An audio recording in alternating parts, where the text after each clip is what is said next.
ನಾನು ರಾಘವೇಂದ್ರ. ನಾನು ಸಾಗರದಿಂದ ಬೆಂಗಳೂರು ಬಂದು ಚಿತ್ರಕಲಾ ಪರಿಷತ್ತಲ್ಲಿ 5 ವರ್ಷ ಕೋರ್ಸ್ ಮಾಡಿ ಪೇಂಟಿಂಗಲ್ಲಿ, ಆಮೇಲೆ ಸಂಪ್ರದಾಯ ಕಲೆಯನ್ನು ವೃತ್ತಿಯಾಗಿ ನಡೆಸಿಕೊಂಡು ಹೋಗ್ತಾ ಇದ್ದೀನಿ. ಇದು ಈಗಾಗಲೇ 25ರಿಂದ 30 ವರ್ಷ ಆಯಿತು ಈ ಪೇಂಟಿಂಗನ್ನೇ ಮುಂದುವರ್ಸ್ಕೊಂಡು ಹೋಗ್ತಾ ಇದ್ದೀನಿ. ಎಂಬೋಸ್ ಎಲ್ಲ ಸ್ವಲ್ಪ ಪೇಂಟಿಂಗು, ಒಂದು ಸ್ವಲ್ಪ ಸ್ಕಲ್ಪ್ಚರ್ ಫಾರ್ಮ್ಸ್ ಅದು ಇದು ಎಲ್ಲ ಆನ್ ಪೇಪರಲ್ಲಿ ತೋರ್ಸೋಕ್ಕೆ ಟ್ರೈ ಮಾಡಿದ್ದೀನಿ.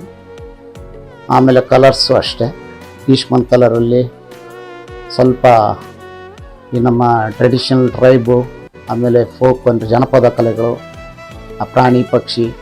2004ರಲ್ಲಿ ದಸರಾ ಪ್ರಶಸ್ತಿ ಕೊಟ್ಟಿದ್ದಾರೆ, ಅದು ಕರ್ನಾಟಕ ಸರ್ಕಾರ ಕೊಟ್ಟಿರೋದು.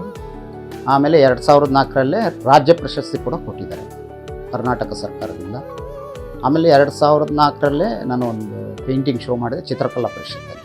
2024ರಲ್ಲಿ ಸುಬ್ರಹ್ಮಣ್ಯ ರಾಜು ಅವಾರ್ಡ್ ಕೊಟ್ಟಿದ್ದಾರೆ ಚಿತ್ರಕಲಾ ಪರಿಷತ್ ಕಡೆಯಿಂದ. ನಾವು ವಿದ್ಯಾರ್ಥಿಗಳು ಸ್ವಲ್ಪ ಟ್ರೈನಿಂಗ್ ಮಾಡ್ತಾಯಿದ್ದೀವಿ. ಇನ್ನಿತರ ಕಲಾವಿದರುಗಳು ಅವರೆಲ್ಲ ಸ್ವಲ್ಪ ಓನ್ ಸ್ಟೈಲ್ ಕ್ರಿಯೇಟ್ ಆಗಿದೆ ಅಂತ ಹೇಳ್ತಾರೆ.